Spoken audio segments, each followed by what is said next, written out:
आपके आंगन में भी गूंजेगी किलकारी, इनके यहाँ नतीजे हैं चमत्कारी। बांझपन की समस्या से छुटकारा चाहिए तो सिवान की जानी मानी महिला प्रसूति व बांझपन रोग विशेषज्ञ डॉक्टर वंदना कुमारी के पास आइए। यहाँ 24 घंटे इमरजेंसी सेवाएं उपलब्ध है। पता है Vandana maternity care clinic, Pooja medical hall, doctor Ramaji Chaudhary से 100 कदम पूरब, डॉक्टर्स कॉलोनी, सिवान। देखिए, आज हम सभी मीडिया कर्मियों का सबसे पहले आभार व्यक्त करते हैं कि वो उन्होंने अपना कीमती वक्त हमको दिया। और ये इसलिए ये पीसी रखा गया है कि 22 मार्च दिन शनिवार, समय 10 बजे, जगह लिमरा होटल, जो गैर कौम का एंट्री होना हमारे वक्फ बोर्ड में, उन्हीं के विरोध में हम लोगों ने एक सभा रखा है, कॉन्फ्रेंस रखा है लिमरा होटल में। और उम्मीद है कि लोग हज़ारों के सैकड़ों की संख्या में आके इस आवाज़ को बुलंद करेंगे। और जो मुसलमानों का वजूद वकार है, जो एक वक्फ बोर्ड उनका अधिकार है, जो छीनने की कोशिश की जा रही है, घुसने की कोशिश की जा रही है, उसी पे विरोध में हम लोगों ने एक सभा रखा है। क्या मामला है? वक्फ बोर्ड के खिलाफ आप क्यों विरोध कर रहे हैं सरकार का? क्यों नहीं करेंगे? हम मुसलमानों के साथ, आपको लगता है कि भारत में आजकल न्याय हो रहा है? मस्जिद हमारी तोड़ी जाती है, मदरसे हमारे बंद होते हैं, दाढ़ी हमारी खींची जाती है। बेनीपट्टी मौलाना का क्या दोष था? इसलिए मारा गया क्योंकि उनके मुसलमान थे। बगल में संभल में 5 आदमी मर गए मस्जिद की तोड़ने के चक्कर में। आपको कुशीनगर में अब शरीयत में घुसी जाते हैं, 3 तलाक में घुसी जाते हैं। अब वक्फ बोर्ड, जो हमारा अपना वजूद वकार है, जो वक्फ है क्या? वक्फ ये है कि जो हमारे पूर्वज छोड़ के चले गए हैं, इस्लाम और अल्लाह के नाम पर जो दे चीज़ों को अपने कौम में मजबूती के साथ, जैसे में मदरसा, मस्जिद, यतीमखाना और जितने भी बड़े परेशान हों, गरीब गुरजों को मदद के लिए वक्फ किया, उसी को वक्फ देख रेख को वक्फ बोर्ड बनाया गया। और उसमें गैर कौम को एंट्री होने का क्या मतलब है? क्या ज़रूरत है आपको बताइए। आप सरकार का ये कहना है कि वक्फ बोर्ड से जो चीज़ें मुसलमानों को मिलना चाहिए वो आम जनता, आम मुसलमान तक नहीं पहुंच पाता है। सरकार अगर सबका साथ सबका विकास, माननीय प्रधानमंत्री जी कहते हैं, क्या आपको लगता है कि सबका साथ और सबका विकास हो रहा है? अगर ऐसा होता तो मॉब लिंचिंग क्यों हो रही है? अगर ऐसा होता तो अजान पर से, हमारे जो मस्जिदों से अजान उतारने की बात क्यों हो रही है? अगर ऐसा होता तो होली में जो विवादास्पद बयान जो आ रहा है बार बार लोगों का कि होली के दिन मुसलमान ना निकले, और एक सीओ, एक अनिरुद्ध चौधरी जो एक स्पोर्ट्समैन के द्वारा भर्ती होता है, उसका बयान सुनिए। ये क्या है? तो ये आपको लगता है सरकार हम मुसलमानों के साथ है? बिल्कुल ही नहीं है। सरकार हमारे जो चीज़ें हैं उसमें जाके हम लोगों को डायरेक्ट, हम लोगों को चोट देने का काम कर रहा है, और हिंदू भाइयों को खुश करने के लिए, क्योंकि सिर्फ और सिर्फ इसमें राजनीति हो रहा है और उसमें कहीं भी देश का भलाई नहीं होने वाला है, ना आम जनता का भलाई होने वाला है। वक्फ प्रॉपर्टी है, उसमें तो बहुत सारे अपने ही, जिस कम्युनिटी की बात कर रहे हैं, कई जगहों पे तो वही लोग, अपने ही मुसलमान ही लोग कब्जा किया है, धर पकड़ लिया है। तो ये काम नहीं तो आप तो सरकार, हम जो सरकार है उसमें दूसरे कौम गैर की एंट्री क्यों हो रही है भाई? क्यों? हमारे मुसलमान में आदमियों की कमी हो गई है? हमारे मुसलमान में या फिर एकदम कमज़ोर हो गया है, तभी ना दूसरे कौम को लेके आया जा रहा है?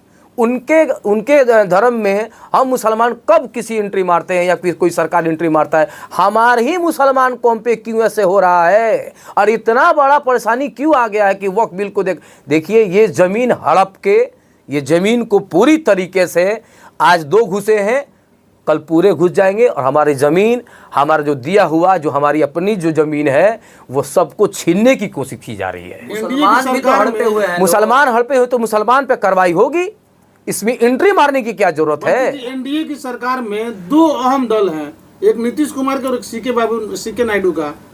क्या लग रहा है इन दोनों की क्या भूमिका होनी चाहिए? क्योंकि पूरे देश देख रहा है, पूरी देश देख रहा है कौन मुसलमानों के साथ है, और सेकुलरवादी के नाम पर सिर्फ एक छलावा है। सेकुलर के नाम पर सिर्फ मुसलमानों को वोट लिया जाता है, लेकिन मुसलमानों के लिए कोई आवाज़ नहीं उठा रहा है। इसलिए हम मुसलमान अपना हक खुद के लिए लड़ेंगे, और लड़ भी रहे हैं अगर कोई हम लोगों के साथ। और देखिए क्या विडंबना है, अभी विधानसभा में योगी आदित्यनाथ का क्या बयान था, कठमुल्लावादी। 34 विधायक हैं, लेकिन किसी की हिम्मत थी कि एक बार बोल दे कि अपशब्द बोलने की आपकी क्या ज़रूरत है। और उर्दू, हर जगह उर्दू, बिना उर्दू का कुछ काम होगा, उर्दू में भी सवाल उठ रहा है। तो उर्दू भाषा किसकी है? हम मुसलमानों की है। तो अब कहीं ना कहीं हम मुसलमान सिर्फ और सिर्फ प्रताड़ित हो रहे हैं, परेशान हो रहे हैं, और ये सिर्फ और सिर्फ मुसलमानों के लिए ही है और कुछ नहीं है। 2 लाख की बात नहीं करेंगे 34 विधायकों की बात कर रहे हैं जी, और कह रहे हैं कि वो डर गए योगी से। बिल्कुल डर गए। उनका कोई जवाब है तो बताइए। अभी तो आप देखें ना, 2 मुसलमान की इस बात का डर, विधायक की डरने लगेंगे तो आम जनता क्या करेगी फिर? डर है कि जेल जाएंगे, या तो वो गलत होंगे तभी डर रहे होंगे, या फिर अल्लाह का खौफ नहीं होगा। जेल तो आप भी जा सकते हैं, बिल्कुल जाएंगे, बयान दे रहे हैं आप। कोई दिक्कत नहीं है। अगर अल्लाह के काम में जेल जाते हैं तो इससे बड़ा मेरे लिए क्या हो सकता है। अल्लाह के लिए तो मैं शहादत देने के लिए तैयार हूँ, लेकिन घुटने नहीं टेकेगा मोहम्मद कैफ किसी भी हालत में। कौन आवाज़ दे रहा है नहीं दे रहा है ये मेरा मुद्दा नहीं है। मैं मोहम्मद कैफ आवाज़ दूंगा और मैं अपने जमात को गूंगा नहीं होने दूंगा। मैं अपने जमात को आवाज़ और आवाज़ उठाने की बात करता हूँ और करूँगा इंशाअल्लाह। ये जो प्रोग्राम आप लोग का है वक्फ संशोधन बिल के खिलाफ कॉन्फ्रेंस जी, इसमें कौन कौन लोग रहेंगे, किस बैनर की तले? देखिए, आम जनता का बैनर के तले है, आम लोगों के सहयोग से हो रहा है। ये चांद पाली के जो पैक्स के चुनाव जीते हैं मेहताब आदमी, उनका भी एक सहयोग है, और भी बहुत सारे लोग हैं, जैसे कि जो लिमरा होटल में हो रहा है उनका भी सहयोग है, और लोगों का भी सहयोग है, सारे मुसलमान भाइयों का सहयोग है। और इसमें एक आदमी, जो एक मौलाना आ रहे हैं, जो मधुबनी बेनीपट्टी के जिनके साथ जुल्म हुआ, वो भी इस कॉन्फ्रेंस में शिरकत कर रहे हैं, जिनका नाम मौलाना फिरोज साहब है। वो भी आ रहे। उनको क्या पड़ी है, वो भी मालूम है कि हम मुसलमानों के साथ कितनी ज़्यादती हो रही है। वो भी शिरकत आके हम मुसलमानों को आवाज़ को बुलंद करना चाहते हैं और हौसला अफजाई देना चाहते हैं कि कितना भी जुल्म हो, क्योंकि जीत सच्चाई की होगी, जीत संविधान की होगी, और ये लड़ाई संविधान की लड़ाई है, और संविधान रहेगा तो हम सभी रहेंगे। बेनीपट्टी के जिस मौलाना की आप बात कर रहे हैं उसको पुलिस ने बड़ी बेरहमी से पीटा था।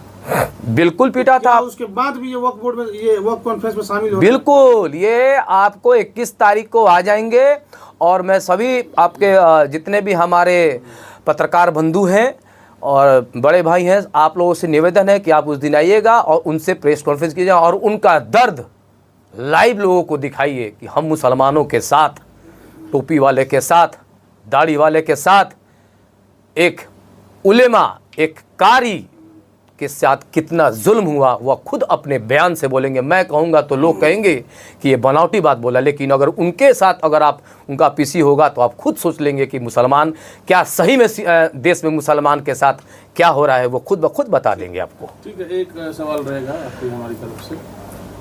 आप चूँकि ये इस तरह के जो भी प्रोग्राम कर रहे हैं, आपको कई जगह देखा गया है सोशल मीडिया के माध्यम से, आप जहां मुसलमानों की बात होती है आप वहां जाते हैं, तो एक धड़ा है जो ये कह रहा है कि ये सब आप इसलिए कर रहे हैं क्योंकि आपको मुसलमानों का नेता बनना है, आप राजनीति कर रहे हैं ठीक, मुसलमानों का नाम लेकर। एक बात पूछना चाहता हूँ कि अगर हक की आवाज़ बोलना, अपने जुल्म के खिलाफ लड़ना, क्या ये नेतागिरी है? मैं कब बोल रहा हूँ कि मुझे टिकट दे दीजिए? मैं तो कहता हूँ कि जमात को टिकट मिले, मैं तो कहता हूँ कौम को टिकट मिले। मैं अपनी बात कभी कहता ही नहीं हूँ। मैं रहूँ ना रहूँ, मेरी जमात ज़रूर रहेगी, ये आप मानते हैं ना? तो ये लड़ाई मेरी जमात की है ना कि बल्कि मोहम्मद कैफ की है। ये कॉन्फ्रेंस करने से अगर किसी को गलत लगता हो तो वो ना आए, लेकिन मैं सभी मुसलमान भाइयों और ख़ासतौर गैर कौम हिंदू भाइयों को बोलता हूं कि आप हमारी मदद कीजिए, और जो गलत है उसे गलत बोलिए, जो सही है वो सही बोलिए। यही संविधान कहता है। और कौन क्या कह रहा है नहीं कह रहा है, मैं उनके पीछे नहीं जाऊंगा। 20 सालों से सिवान के मुसलमान जानते हैं कि मेरे साथ क्या हो रहा है। एक रहबर नहीं है सिवान के मुसलमानों में, अगर है तो बताइए वो कहाँ है, किस मुद्दे पर बात करता है? क्या NRC पे बात होता है, UCC पे बात होता है, CA पे बात होता है, मौलाना पीटते उनकी पे बात होता है? अगर है तो बता के दिखाइए हमको, आप कहाँ हैं वो मौलाना, कहाँ वो रहनुमा कहाँ है? आप कह रहे हैं मुसलमानों का सिवान में रहबर नहीं है? बिल्कुल नहीं है तो बताइए। क्या मोहम्मद कैफ और बंटी रहबर बनना चाहते हैं? बिल्कुल नहीं। हमारी जमात के लोगों में से आवाज निकले, हमारे जमात के लोग आगे बढ़े। मुझे कोई लालच नहीं है, अल्लाह शाहिद है। मैं किसी को खुश करने नहीं आया हूँ, मैं अपने अल्लाह को खुश करने, और अल्लाह खुश तो मेरा सब कुछ खुश। मुझे कोई फ़र्क नहीं पड़ने वाला है कि कौन खुश हो रहा है, नहीं खुश हो रहा है। आप खुश हो रहे हैं, सरफराज भाई खुश हो रहे हैं या कोई खुश हो रहा है, मुझे कोई लेना नहीं। मेरा अल्लाह को खुश करना काम है, क्योंकि मेरा मौत पे ईमान है। मुझे मालूम है आज नहीं तो मैं कल मरूंगा, तो मैं ऐसे अपने नस्ल को संदेश दे के जाऊँगा, मैसेज दे के जाऊँगा, कोई तो होगा जो लड़ के मारा, झुक के नहीं मरा। एक सवाल, आप मुस्लिम की बात करते हैं, मुसलमान हाँ, की हाँ, बात बिल्कुल। करते हैं, और भी बहुत सारे लोग हैं जो हिंदू धर्म की बात करते हैं, अपने धर्म को आगे बढ़ाने, मंदिर की बात करते हैं। मैं धर्म की बात नहीं करता हूँ, मैं अपने लोगों की बात करता हूँ, जमात की बात करता हूँ। मैं किसी भी धर्म के खिलाफ अगर एक भी वर्ड बोला हूँ तो बता दीजिए आप। किसी भी धर्म के खिलाफ एक वर्ड जो मेरे कौम के खिलाफ बोलेगा, मैं उनके लिए मैं बोलूंगा। और मैं ऑन द माइक कह रहा हूं, मैं किसी भी धर्म के खिलाफ नहीं हूं, क्योंकि मैं मोहम्मदवादी हूं और मोहम्मद वाली एक इंसानियत का मिसाल है, मैसेंजर ऑफ गॉड है। और भी लोग हैं, पॉलिटिकल पार्टी है, वो लोग भी अपने धर्म, अपने समाज, अपने जाति, मंदिर की बात करते हैं, तो वो क्या मतलब उनको आप मतलब वो किस हिसाब से गलत? मैं आपका जवाब देना चाहता हूं। जब भी कोई जुलूस निकलता है, खासकर मुसलमान वर्ग का, चाहे वो रबीउल का हो, चाहे वो मुहर्रम का हो, या चालीसवा का हो, या फिर अन्य, क्या आप कोई बता के दिखा दे, कोई माइक का लाल, मैं चैलेंज करता हूं कि कोई मुसलमान का लड़का किसी मस्जिद पे कोई झंडा दिखाते हुए दिखा दीजिएगा। लेकिन मैं आपको दिखा सकता हूं मंदिर पे झंडा लगाते हुए दिखा दीजिएगा तो मैं आपको मान जाऊंगा। लेकिन मैं आपको साबित करके दिखा दूंगा, और आप देख भी रहे हैं कि हर जगह मस्जिद पे झंडा लगाने की कोशिश हो रही है। तो मैं किसकी बात करूं? परेशान हम हैं तो बात दूसरे करूं। मैं तो उनको गाली नहीं दे रहा हूं, मैं उनको भरा बुला नहीं कर रहा हूं, ना मैं उन पर क्वेश्चन उठा रहा हूं। अगर आप अच्छे से रह रहे हैं तो मुझे भी संविधान कहता है मुझे भी अच्छे से रहने का। अगर आप टीका लगाते हैं तो मुझे भी है टोपी लगाने का हक है। अगर आपका मंदिर का घंटा बजता है तो मेरा भी हक है आजान का माइक लगे।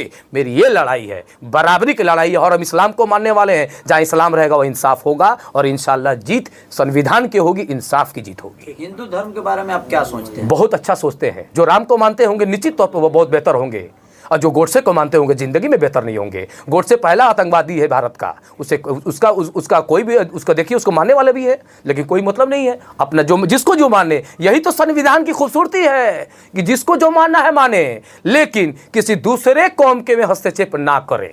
सवाल यह है पंडित जी कि जी, आज की डेट में जो कोई भी किस तरह का बयान दे रहा है वो सही क्यों ना हो लगता हो उन्हें, उन पे एनएसए जैसे कानून लग जा रहे हैं, तुरंत उनकी गिरफ्तारी हो जा रही है।